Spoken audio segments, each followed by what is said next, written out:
Olá pessoal, tudo bem? Aqui é a pastora Gláucia Mendes, estamos nós para mais uma aula de teologia latino-americana. E tem muita coisa para a gente ler, para a gente compreender, para a gente descobrir e para a gente ter o nosso olhar crítico também sobre essa proposta da teologia latino-americana. Onde ela nasceu, qual foi a sua motivação, quais foram os principais teóricos, como ela se desenvolveu, que contribuição ela pretendeu dar e também numa análise crítica, o que ela ainda pode colaborar e o que a gente pode considerar de utilidade ou de aplicabilidade dentro da praxis cristã, da eclesiologia cristã, especialmente evangélica, que é o nosso caso. Então, hoje nós vamos ver que, em primeiro lugar, ela é uma teologia que nasceu, que se fez a partir da sua própria realidade. Depois nós vamos ter uma aula que a gente vai estudar sobre o contexto histórico, e eu quero estudar um pouco sobre o contexto histórico anterior, porque sempre que nasce alguma coisa dentro da cabeça humana, ela já está sendo ali, já está dentro dele ou dentro da sua realidade, e ele vai responder a essas realidades. Especialmente eu estou me reportando a Segunda Guerra Mundial. Será que ela teve alguma influência nessa geopolítica para depois nascer essa teologia? Vamos verificar numa aula posterior sobre isso, tá bom? Isso é importante. Karl Marx tem também um papel muito relevante dentro dessa teologia. Mas afinal, o que é o marxismo? Quais são as principais ideias, os principais pensamentos, seus pontos fortes, seus pontos frágeis? A gente também vai ter que ter uma aula só sobre isso, porque é muito assunto para a gente conversar.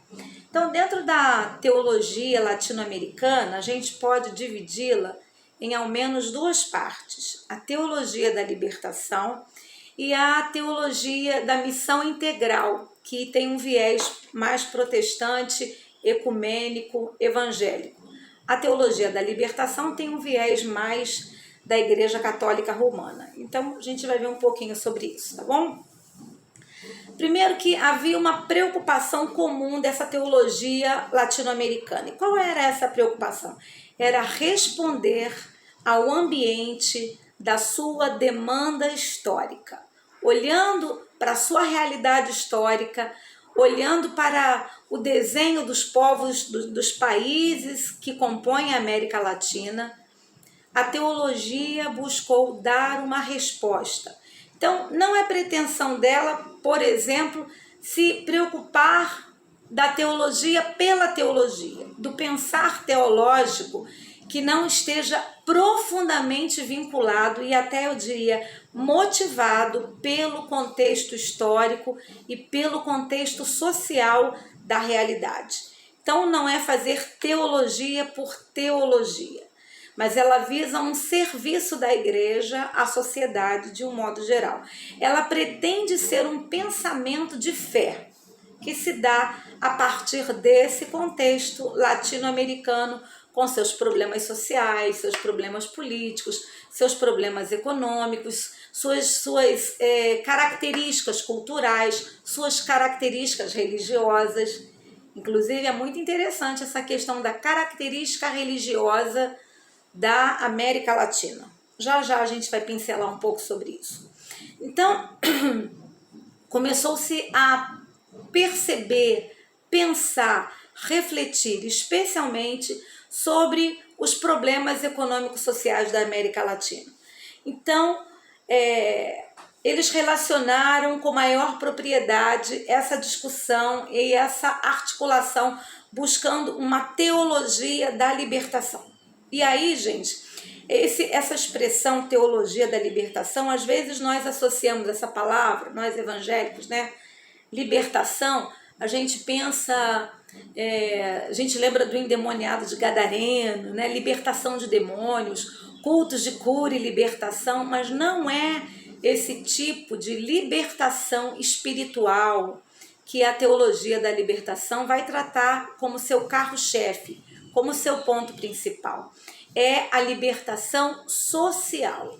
Inclusive, ela vai tratar também não só o pecado individual que cada ser humano comete e que cada ser humano já nasce com essa semente do pecado original, mas ela vai trabalhar também com uma categoria de pecado estrutural. Seria o pecado social, o pecado que atinge a sociedade, e aí, claro que o foco principal será nos mais pobres, ok? Então, ela vai se utilizar de uma ferramenta diferente, uma proposta diferente. Ela vai se apropriar de referências teóricas das ciências sociais, que vão subsidiar essa análise contextual, essa análise social, ok? E é com essa mediação que ela percebe tanto a realidade sócio-histórico-cultural atual do ambiente, como o contexto bíblico também. Então, mais tarde, esses teóricos vão fazer uma conexão da estrutura social vigente e até do caminho histórico-social dos povos da América Latina, dos países da América Latina, fazendo também uma conexão com textos bíblicos, e não o inverso. Tá? Então, eles vão partir da realidade histórica para depois essa proposta bíblica. A opção pelo pobre se faz sentir a partir do novo lugar teológico que essa teologia se propõe, que é o olhar do oprimido. Então, vai trabalhar assim de uma maneira muito intensa a questão do opressor e do oprimido. Claro, até realmente por influência do Karl Marx e da maneira como ele propõe uma reestruturação social, né? Mas isso a gente vai conversar numa próxima aula, senão a gente não avança aqui, tá bom? Então, a condição propícia para o surgimento dessa forma de fazer teologia, segundo os autores, é a consciência histórica. Então, observada principalmente nos povos que eram chamados de terceiro mundo. Então, veja bem, nós vamos ver daqui a pouquinho que essa teologia latino-americana, ela não vai ficar restrita aos países da América Latina, mas vai ser uma mentalidade que vai extrapolar para todos os países de terceiro mundo, seja na Ásia, seja na África. Eles vão ter esse entendimento, né, de uma teologia vista a partir da realidade histórica, a partir do social, a partir do que eles chamam de oprimido, a partir dos pobres, tá bom? Então, mais tarde, ela vai se alargando e também sendo representada por esses outros países, por essas outras sociedades, que têm características muito semelhantes de miséria, de pobreza, enfim. Então, nesses segmentos sociais, eles estavam submetidos a condições de opressão e de dominação. Então, verificou-se essa característica em comum, o que eles chamam de opressão e de dominação. Então, mais tarde também vai se trabalhar a questão do capitalismo, claro, Karl Marx também vai contra, né? Já que ele é um teórico que vai estar dando uma sustentação a esse fazer teológico, então a gente também precisa entender um pouco sobre ele, tá?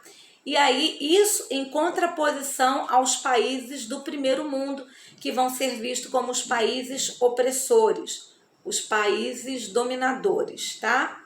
Então, a teologia da libertação, na sua própria natureza, ela é uma teologia inquieta, inconformada.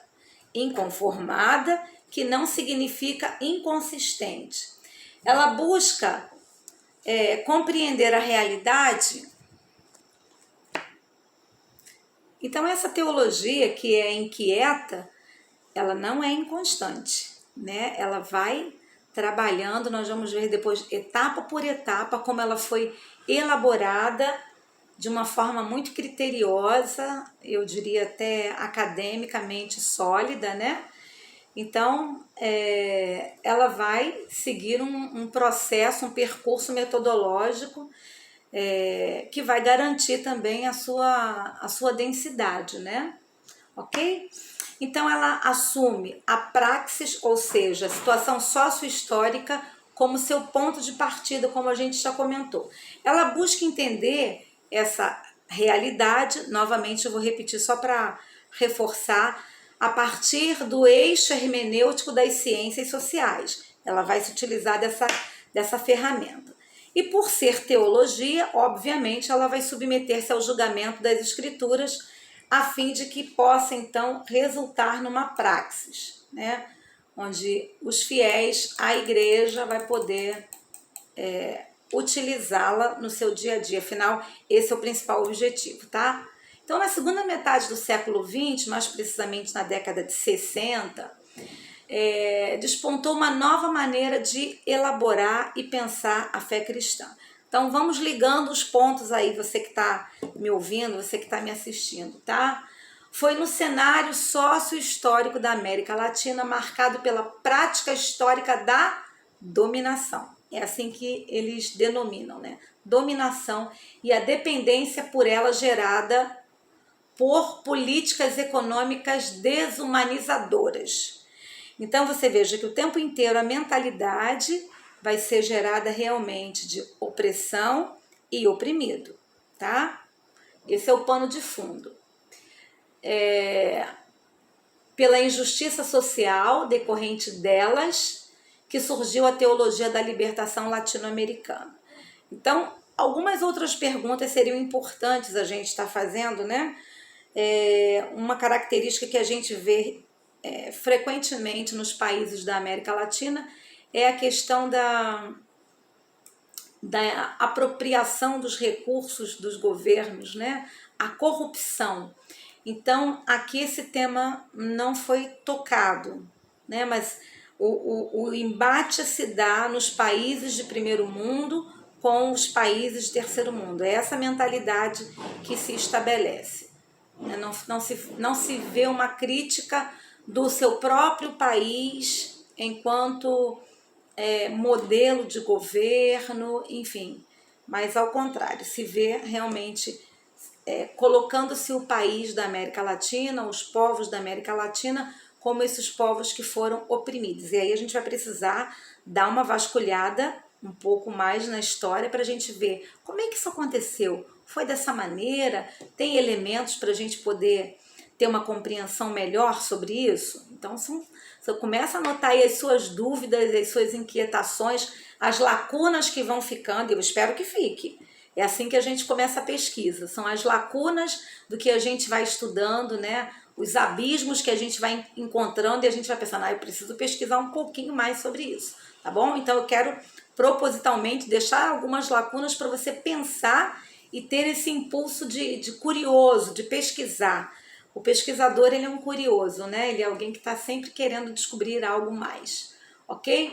Então, essa teologia da libertação da América Latina, ela não é importada nem da Europa, nem dos Estados Unidos ou de algum país do primeiro mundo, mas ela é uma teologia nativa. Ela é uma teologia que nasce da sua própria realidade, né? Ela é uma resposta da fé no contexto sócio-histórico específico da América Latina. Ela serve ao mundo como um conteúdo profético contra toda forma, né? E aí a gente vê que o profeta bíblico, ele tem essas características de se contrapor à opressão, se contrapor à injustiça. Enfim, claro, óbvio que o profeta bíblico está dentro de um outro contexto, né? E a gente vê ali que o profeta bíblico, ele é absolutamente direcionado por Deus para denunciar e anunciar em muitos momentos da história.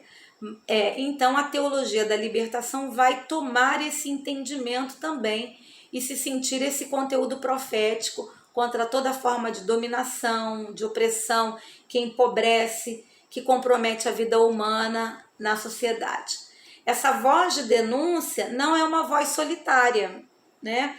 No universo teológico em geral. Então, a teologia da libertação, ela se ombreia, se junta ao conjunto da teologia do terceiro mundo. Ela é composta por outras teologias que se originaram em contextos sócio-históricos e culturais tão sofridos como o da América Latina. Como eu comentei com vocês aqui ainda há pouco, né? Vai se expandir para os países do terceiro mundo, até em outros continentes também, que vivenciaram ou vivenciam realidade semelhante de opressão, de pobreza, de completa ausência dessa fraternidade, desse amor, dessa justiça, dessa verdade, ok? Então, a teologia do terceiro mundo. Esse próprio nome, terceiro mundo, né, analisado pela teologia da libertação, a teologia latino-americana, ela já é vista como depreciativo. Então, você ser terceiro, você imagina seu time de futebol, né, ficar em terceiro lugar no campeonato. A gente nem sabe quem fica em terceiro lugar no campeonato, né? Então, colocar os países como rotulados como terceiro mundo já significa o distanciamento, né, daquele que se diz primeiro. Então, remete à ideia de alguém que está aquém, alguém que é inferior em relação ao primeiro e ao segundo. O Brasil tem trabalhado tem crescido, né, desde que a teologia da libertação foi desenvolvida ou desenhada, iniciada, a gente já alcançou várias outras, já superamos algumas questões, mas ainda temos muitas questões para a gente superar aqui no Brasil, né? Isso pontualmente, assim, no nosso país, que dirá a gente tendo um olhar maior para toda a América Latina.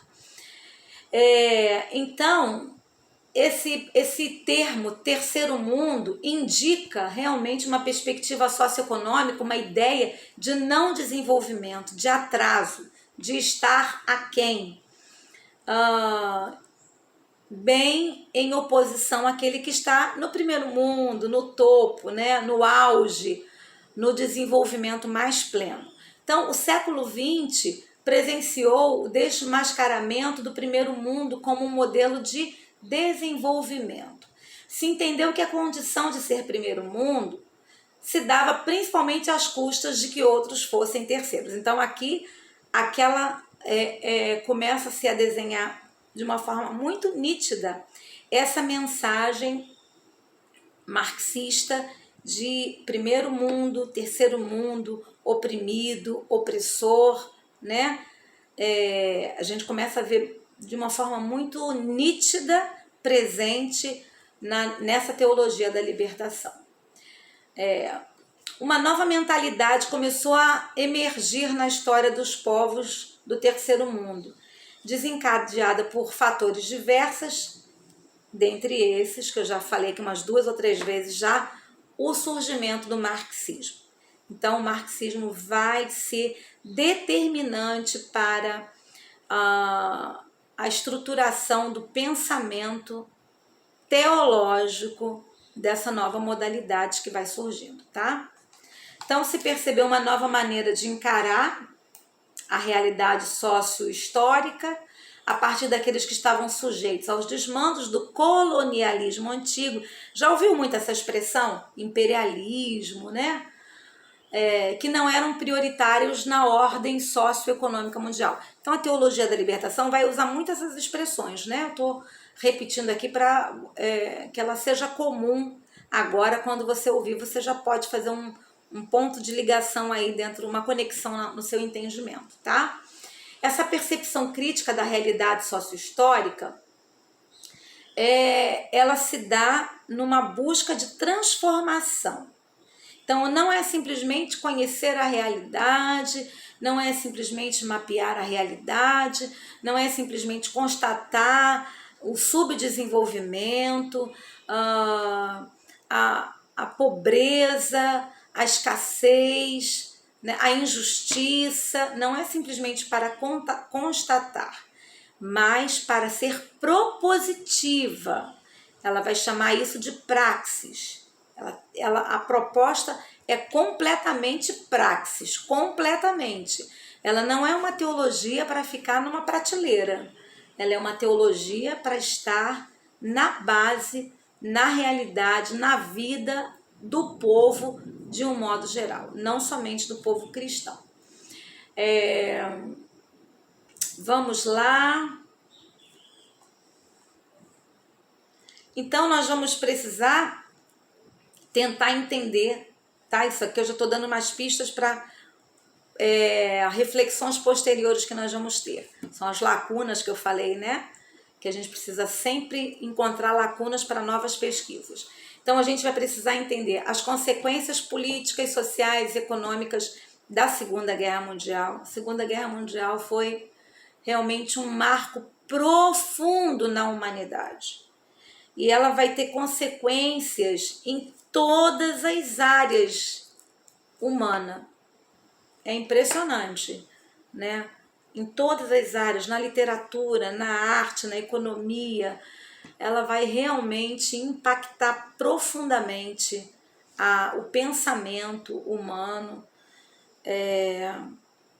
e até no nosso caso aqui, né, como cristãos, como teólogos, como religiosos, ela vai impactar profundamente e questionar profundamente até a teologia, a existência de Deus, a permissividade de Deus.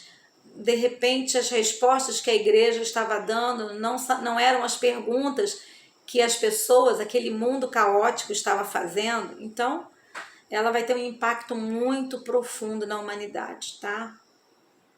Outra coisa que depois a gente vai ter que perguntar e começar a se questionar quais eram as diferentes formas de governo.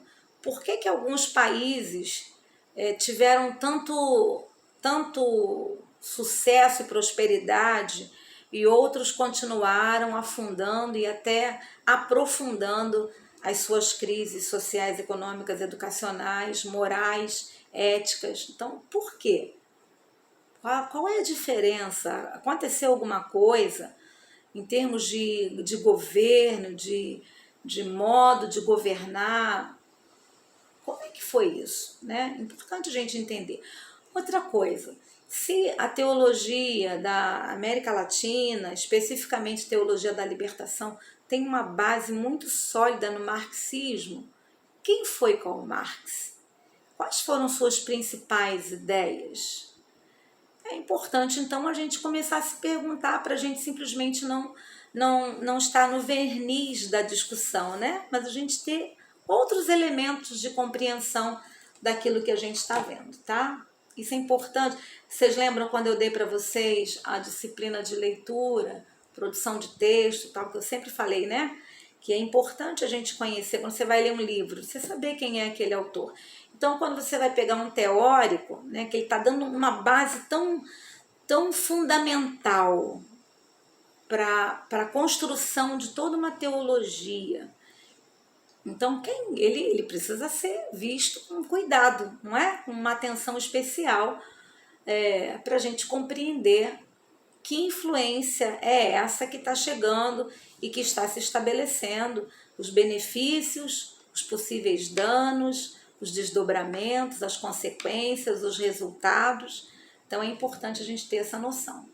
Vamos lá. Desde o século XIX, o Ocidente tornou-se um palco de transformações radicais devido ao ritmo acelerado dos avanços científicos, tecnológicos, avanços de comunicação. Então, no século XX, eles contribuíram demais para esse fenômeno. E aí, novamente, eu vou citar as duas guerras mundiais que a gente teve, a Segunda Guerra Mundial principalmente, as mudanças sociais provocadas por elas. Outro fator determinante foi a expansão do capitalismo. O que é capitalismo? Como é que o capitalismo pensa? Isso é importante de você saber também. Sempre que você for estudar algum assunto, lembre-se, quando você pega um autor, se é um autor que está escrevendo porque ele se alinha àquele pensamento, seja teológico, seja filosófico, seja político, ou seja de que ordem for. Então, você precisa, é bom que você tenha contrapontos que vão te dar um outro olhar para você fazer comparações. E aí você consegue ter uma percepção e uma compreensão mais amadurecida sobre o tema que você está estudando, tá? Então, é importante a gente ver isso pra caramba. O que é o capitalismo? Como é que foi essa expansão? Benefícios e prejuízos que possam ter dados, erros ao longo da história e acertos. Então, se você puder, começa a dar uma pesquisada sobre isso aí para você poder ficar mais completo no seu entendimento. Nem sempre vai dar para a gente no curso ver todo esse detalhamento. Então, por isso que eu já vou te dando dicas de coisas que você pode também começar a pesquisar, mesmo que não seja uma leitura longa, mas conceitual pelo menos, né? Panorâmica pelo menos, para você poder fazer comparações. Então, certamente foi o marxismo, com a sua crítica ao capitalismo, que mais contribuiu para esse novo surgimento, essa nova compreensão da realidade sócio-histórica que influenciou em grande medida os povos do terceiro mundo, tá? Então, é muito importante a gente dar uma olhada sobre isso. Várias vozes de contestação se fizeram ouvir nos segmentos sociais. Reivindicações de mudanças urgentes na política, nas políticas do primeiro mundo, né, dos países de primeiro mundo em relação ao terceiro, vozes da juventude, dos trabalhadores, sindicatos, artistas, religiosos, cansados da subserviência por razão, ou por ideologia, ou pela cor da pele, ou raça diferente, ou sexo, ou a própria cultura, ou a compreensão de mundo. Então foi um tempo em que, por influência do marxismo, as pessoas começaram a desenvolver outro tipo de olhar e de compreensão da realidade. E aí, quando eu estava preparando essa aula, né, que fala que as pessoas cansados da subserviência por razões de cor de pele, sexo ou própria cultura, compreensão de mundo, raça diferente e tal. Eu lembrei da situação polêmica que nós tivemos há pouco tempo no meio gospel, né, que a gente chama assim, do cantor Kleber Lucas. É possível que você tenha visto o vídeo do Kleber Lucas conversando com Caetano Veloso sobre o hino Alvo Mais Que a Neve. Então ele faz ali uma crítica à igreja evangélica brasileira, ele faz uma crítica à teologia, uma crítica ao pensar teológico, desconsiderando que essa expressão é uma expressão bíblica, não foi uma expressão criada, foi uma expressão extraída de um versículo da Bíblia e se tornado em música, Alvo Mais Que a Neve, né? Então ele começa a criticar como se essa música fosse uma música racista, opressora, né? Então a gente vê muito esse viés dentro da teologia da libertação, esse pensamento de que isso seria racismo, isso seria uma opressão, querer impor uma cultura branca sobre a cultura negra. Então tem sim um fundo dessa influência, tá? Ou não? Me conta aí, o que você acha? Pensa um pouco comigo, reflete um pouco comigo sobre isso. A própria presença missionária estrangeira passou a ser questionada e restrita em vários países do terceiro mundo. E vocês sabem, na Igreja Metodista, houve realmente um período em que os missionários estrangeiros foram substituídos das direções, por exemplo, das instituições que nós tínhamos aqui, por exemplo, no Rio de Janeiro, né? Nós tínhamos uma missionária americana no Bennett, nós tínhamos um missionário americano lá no ICP, e a gente começou a ter essa busca de uma identidade mais nacional, né? Mais elevando, prestigiando a nossa cultura brasileira. Então, realmente isso foi constatado dentro da igreja, inclusive da Igreja Metodista, tá? Então, o desafio era que a fé cristã poderia não somente servir a essa nova mentalidade, mas ser relevante a partir da situação desses povos, para sua libertação, para sua dessa dominação opressora, das condições de dependência em que se encontravam. Vejam que a discussão ela não passa pelo viés da soteriologia, que é a parte da teologia que vai tratar sobre a salvação humana, plano de Deus salvífico em enviar Jesus como sacrifício único, perfeito, agradável, suficiente, aquele que reconcilia a raça humana a Deus. Ela não vai trabalhar a libertação nessa esfera, né? Ou não vai enfatizar essa característica, tá? Ela vai trabalhar essa libertação dessa imposição cultural estrangeira, dessa dominação estrangeira, essa busca por uma identidade cultural própria, de uma linguagem própria, ok? Então, por exemplo, um missionário luterano, um teólogo luterano, James Sherrill, ele associa esse fenômeno ao que ele domina de colapso da estrutura colonial. Então ele vê realmente, olha, agora para ele o século XX assistiu o desmantelamento do sistema colonial antigo, está dando origem a uma nova forma, não só na América Latina, mas também na Ásia, no final da década de 40, na África, ao longo dos anos 60. Né? Então, esses impérios coloniais, segundo ele, começaram... Hoje, os impérios coloniais britânico, francês, holandês, belga e português desapareceram virtualmente, embora ainda existam, né? Mas não com aquela força, segundo eles. E na América Latina, onde os vínculos coloniais foram rompidos no século XIX, a luta contra essa influência neocolonial continua. Então, para alguns grupos, virou até uma aversão, né, um extremo, né, daquilo que se fazia até aquele tempo. Então, o fato novo que gerou esperança de transformação dessa realidade é que o cidadão do terceiro mundo já não era mais o mesmo. Então, embora eles não usem essa expressão, mas é uma expressão até relativamente nova, é o empoderamento, né? A pessoa tomar consciência de si mesmo, sua postura em relação à situação histórica, a sua criticidade, a sua capacidade de criticar, de não aceitar mais as coisas como sempre foram aceitas. Então as pessoas foram tomando uma consciência maior dessa realidade histórica e social, tá?